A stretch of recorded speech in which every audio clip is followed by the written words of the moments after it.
have a big grin on your face. I do have a big grin on my face. Grand Syria. Canadians have placed their trust in the government's plan.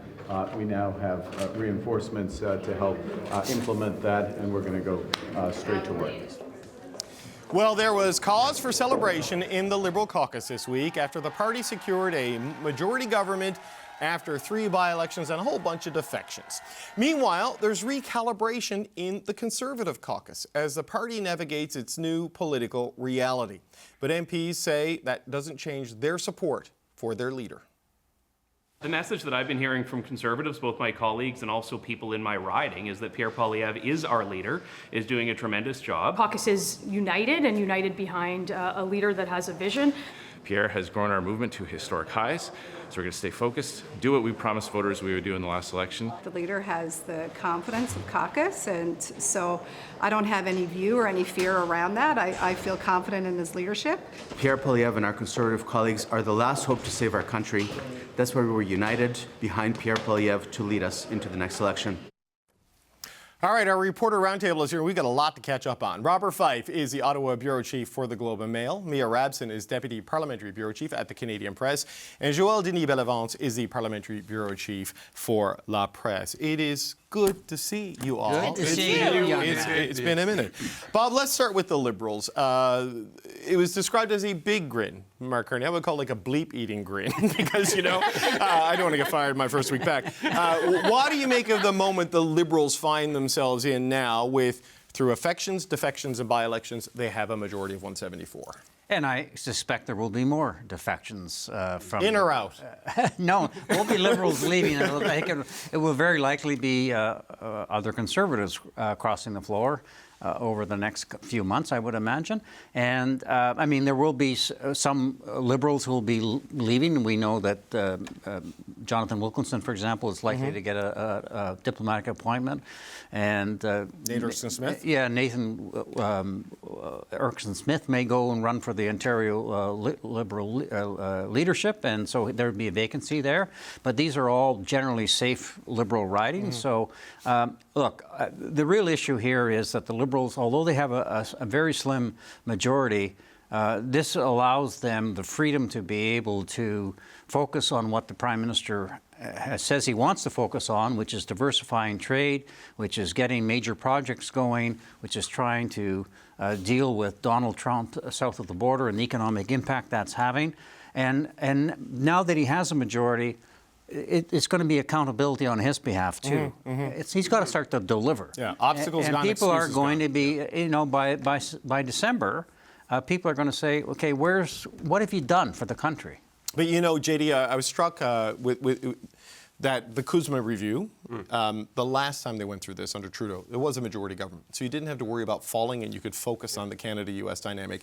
And that is, if there is a national benefit, it is that in this moment, right? I would agree. I think it's going to be, Mr. Carney will feel more confident about facing Washington now that he has a majority government. He doesn't have to worry about he doesn't have to worry about whether his government would fall in a few weeks or months on a confidence motion. So I think it strengthens his hands. But on CUSMA, my feeling is that my interpretation of comments by Dominique Leblanc, the minister who is responsible for that file, and the Prime Minister himself, is that they're playing the clock.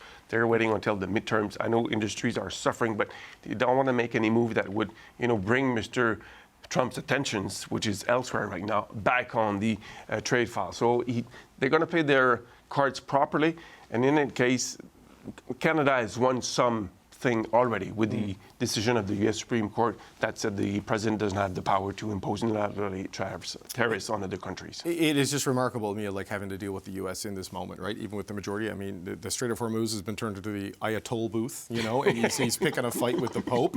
And now the CUSMA thing is going to ramp into high gear just because of the calendar. I mean, this majority that Carney secured, what do you make of where this leaves the Prime Minister and his party? He's been pretty clear that he wanted to be able to present a unified front, and he now feels like he has that unified front. I mean, there was a moment last week, and my eyebrows just kept hitting the ceiling because the former Ontario Tory leader endorsed the former deputy NDP leader in Ontario for a federal Liberal seat. So you have unity across multiple levels of the sort of political spectrum. He can talk about bringing people in from both the left and the right. And even with Marilyn Gladou's case, even further right than people maybe have expected him to do. So that's the kind of unity and sort of united front he wants to present. He now has that sort of the mandate, so to speak, to go to the United States and not worry about the domestic issues as much as they had to. It'll just be noise. I mean, the Conservatives aren't going to let up, but they can make the noise. They don't have to worry about it so much, so they can focus on what needs to get done and present that united front that he's been asking for more than a year now. I would agree with Bob on one thing, is that the fact that he has a majority now, he has the two hands on the wheels, if I may say, on the driving the bus, and the pressure to demonstrate that he can bring results concretely to Canadians on the cost of living, on the housing crisis, on any other problems that Canadians are dealing on a daily basis will become very big on Mr. Carney's shoulders. So he will have to deliver goods. I know he's focusing more on the long term, trying to diversify our trade in the United States, but Canadians want to see something that will change in their life concretely. There may be an opportunity here for us on the CUSMA negotiations with the United States, because Trump got out of this war with Iran, and it's turned the whole global economy upside down.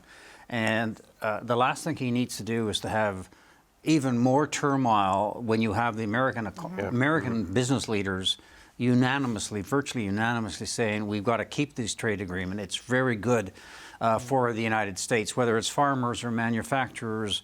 I mean, they all agree that this, and the Congress is feeling this too. And I was talking to somebody yesterday who was saying that there actually has been some progress made in CUSMA with Jamieson Greer, because the White House is completely focused on trying to settle the war with Iran. And he is a professional trade official. And he's a professional right? trade. Like, whether you agree with his ideas, that's what he does. And that crazy Commerce Secretary Howard Lutnick is sort of being pushed aside. So there's some substance going on right now.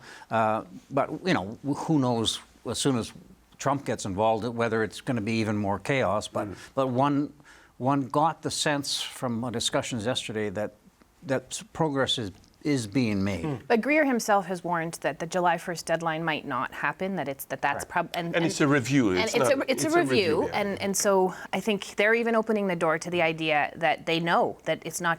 I mean, Dominic LeBlanc, I think even today said it won't be Canada that's causing the delays.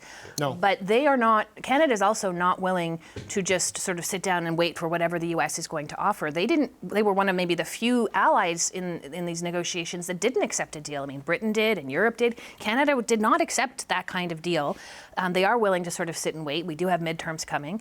I do think one of the biggest issues Carney will have at home is maybe within his own caucus with some of the people who were already there. I'm still hearing from people they are very concerned about maybe the size of the tent.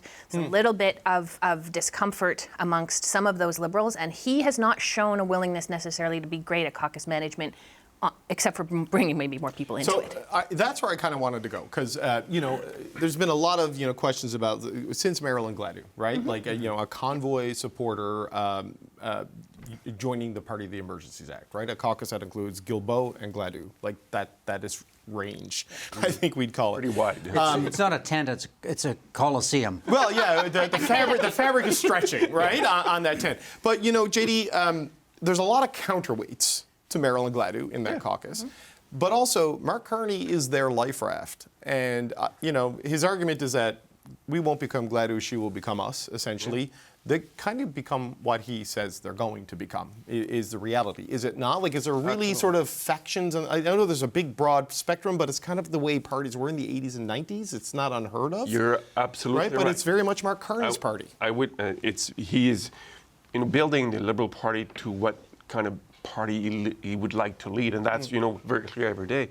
But I would bring you back into the 1990s, the Chrétien Liberals. There were, Bob would agree with that, there were like about 20 to 25 Liberals from Southern Ontario who were really, really against abortion. But they were not pushing that agenda because they knew they were behind a leader who would not tolerate anything about that, and they were focusing on the economy. fighting, trying to eliminate the deficit. There was a national unity crisis also on their steps with the referendum in Quebec. So they were sort of making room for those people to feel comfortable because the unity was, the rallying cry, if I may say, of that government. And so the Liberals changed under Justin Trudeau because they went left. It became a movement, right? And went after the old NDP kind of voters. And so Mr. Carney is only bringing back the Liberal Party to its roots that were, solidly with Canada operates best in big tent parties. It wasn't just the Liberals during the Chrétien period time that had, and there were 25 to 30 Conservatives. Lawrence Macaulay was in government not that long ago, and he changed how he would vote on abortion in 2014. Roger Galloway, who used to represent Ms. Gladwell's riding, was a social conservative on issues. But John Chrétien, Brian Mulroney also had a big tent party. It was made up of red Tories and Conservatives, and then more right-wing people. All of these people, the red Tories, for the most part, except for Michael Chong, have been chased out of the Conservative Party, and it's become more of a right-wing party with a lot of MAGA people in it, and that's a challenge for the Conservatives now because, I can remember when Mr. Poilievre won the leadership, Brian Mulroney went over to Stornoway and he said, look, Pierre, you got to go and fish where the fish are, and the fish aren't all on the right wing; they're in the center, and this is what Mr. Carney has understood, and he's moved the party to the center where more people are comfortable with. No, he's got a big old Grand Bank trawler running right down the middle of the Canadian spectrum. But, Bob brings us to the Conservatives media. That's what I want. We have seen a big shift in them, right? With the Carney majority. Michael Barrett was there last night, and we saw from Pierre Poilievre today that their goal now is to influence things. And I said to Michael Barrett, you didn't run to be like a farm team for Liberal policy, right? It is sort of a rhetorical position they have to adopt. But where are they right now that Mark Carney could be in power till October of 2029 and the Trudeau-Carney era would be longer than the Martin Chrétien era? As long as the Conservatives are answering questions every day about whether they're still loyal to their leader, if they're still Conservatives, they are nowhere. It's a big problem for them. I know Lisa Raitt said earlier this year, if you're going to leave, do it now. Let's just get this over with. But the problem is you're never going to know when it's done. You don't know when the last one to cross has crossed because then the next one might actually happen. And so there's a lot of problems with trust in that caucus right now. Everyone's kind of looking at each other, wondering, who's talking. And, Marilyn Gladue very clearly during one of the defections from her party, I think it might have been Matt Genereau's, but it might have been a different one, I'm not sure, said, they should run in a by-election. I'm supportive, I'm loyal. So you're a Conservative right now, I guess, until you're not. That's a big problem for the Conservatives, and they are spending a lot of time and energy on this and not a lot of energy on developing policies and even sort of criticisms of the Carney government that are going to stick. Yeah, Marilyn Gladue did say you should have to run in a by-election, which she is not going to do because nothing compels her to do it. So she's changed her positions and changed her wardrobe. She's bought a lot of red. JD, what are your thoughts on where the Conservatives are right now? Well, I think Mr. Poilievre's speech demonstrates one strategy is try to associate the problems that Canadians live on a daily basis with the Carney government. He was successful at doing that when Mr. Trudeau was the Prime Minister. Now he's trying the same recipe. Will it work? I don't know. But clearly the Conservative will have a lot of time on their hands for the next 36 months, maybe 3 years. And it could be a long time if they don't, Mr.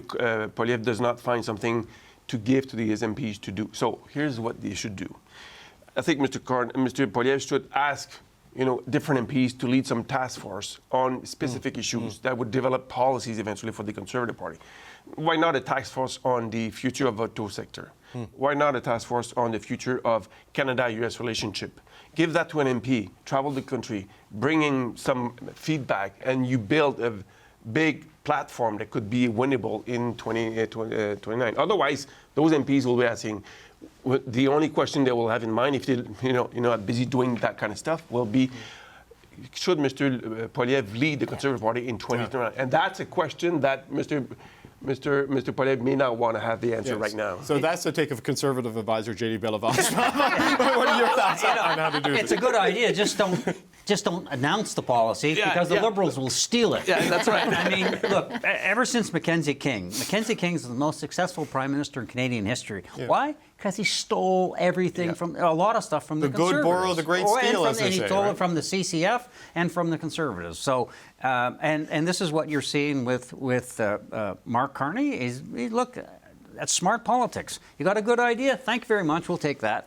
Exactly. So this idea of Michael Barrett said we're here to influence them. That's a really dumb strategy because they're just going to they're going to steal I mean, they've already done that. Right. But what a difference, Bob, from a 25-point lead and an invincible, inevitable juggernaut to we just hope to influence the policies. Right? What a change. The bottom line here is, and the Conservatives all coming out and saying that they support the leader, they know he's the problem. He's the problem because people are leaving the party. And his poll numbers are in the ditch when it compares to in comparison to the Prime Minister, 25 to 29%, and the party itself is now down about 14%. They have a problem with a leader, and the problem with that leader not only is a leader who wants to stay to the right of the center of the political political perspective, and that's not going to fly in this country. He's also a leader who hasn't given his team a lot of space to do what JD was just talking about, right? Well, and then sent a letter saying justify your output. Right? But there's also going to be some Conservatives who are like, I'm not going to sit in opposition and do nothing for the next 3 years. So you might see some of them start to vacate for other jobs because they're not really, they didn't run necessarily to do this, and they don't really have a role where they feel that they're making a meaningful impact. And that creates a problem, right? Because JD, if you look at, say, okay, maybe you lose a Calgary MP, you're going to win the seat. Maybe not with where things are going in urban Alberta for Mark Carney and his numbers, right? Like if there is erosion just through retirement and looking at other options, there's no guarantee you hold a seat. Absolutely, and that applies in Ontario also. It applies in Alberta and every province. And you mentioned that there might be some more by-elections or defections. In Quebec, we are still waiting to have the answer from Alexandre Boulris, the lone NDP MP. It sounds like he's going, though. He's going. Yeah, Avi Lewis last night didn't say yes or no, but I took from it that Boulris is going to run. If he leaves federal politics to go with the provincial politics, my prediction is that the Liberals will win that seat. They've been chasing that seat, so that would be another win. And this kind of wins with the Terrebonne keeping the Liberal seat, the Liberals keeping that seat, has national unity implications. You should have seen the debate in Quebec about the fact that the Parti québécois put its electoral machine behind the Bloc québécois and lost a separatist bastion. They are looking at Mr. Paul Saint-Pierre Plamondon, the Parti québécois leader, as maybe the number 2 Pierre Poilievre of politics, losing a 20-point lead, 15-point lead to the Liberals again. Because the Carney has some positive effect for the Liberal Party of Quebec in Quebec, lifting them up. So the other thing we've heard from Conservatives this week, Bob, is that this gives them time, right? How much time do you think it credibly gives Mr. Poilievre to sort it all out? Well, they're absolutely right, because we're all watching, too, was whether Mark Carney can deliver. And, if we go into a recession and on top of AI, there's going to be a lot of unemployment, and people are, when the economy goes sour, the political party in power will often pays the price. I don't know whether, though, that Pierre Poilievre has the bandwidth to last until 2029. Just given the fact that he does not have a caucus that is supportive of him, and when 4 people leave a caucus, that's a large number. We don't see those kind of numbers. No. And in a short span. In a very short period of time. It hasn't even been a year since the election. And his numbers keep going down, not going. He can't even hit a plateau. They just keep going. And so I wonder. We'll see how the summer goes, but I suspect that by the fall, if he cannot turn things around, there's going to be a serious leadership problem for him. He's lucky right now that there's nobody in the wings that is plotting. Like poor Joe Clark, Brian Mulroney was plotting behind the scenes, sticking the knives into him every day. He hasn't had that happen yet, but there is a great potential that can happen. Yeah, your thoughts? Like, what is it the fall? Do you think? Is it the rest of this year? I mean, who knows? I mean, it's hard to say because they do have the value of time. Like, you know, it's not like they're thinking, okay, we have to figure out our leadership now because in a year we could be into an election and we need to be prepared for that, which was the case after Andrew Scheer and after Aaron O'Toole. They felt like they had to move very quickly. So there might be some who might be willing to sort of give him that time. But I really kind of think it depends on how he manages the caucus. I mean, there is still some unrest. My understanding is that letter that was sent that you mentioned played a little bit of a role in Marilyn Glady's decision. Might have been the thing. Might have been the final sort of nail in the coffin on that decision. There's others that are unhappy about it. If he doesn't find a way to manage the caucus and improve sort of how that caucus is feeling, this is the only caucus in Parliament right now that gave itself the power to vote out its leader. Yes. They've done it before, and I don't think that they would hesitate to do it again if they felt the time was right. I lose the network in 30 seconds. So I would say it will depends how good the hamburgers are this summer. If the barbecue summons are good, maybe the caucus will not be restive. But if it is not good, when they do their summer barbecue season, Mr. Have you seen the price of beef, JD? My God, in this economy, hamburgers? Bob Fife, Mia Ravs, and Joel Denis Bellavance, our Reporter Roundtable. Love it every Thursday.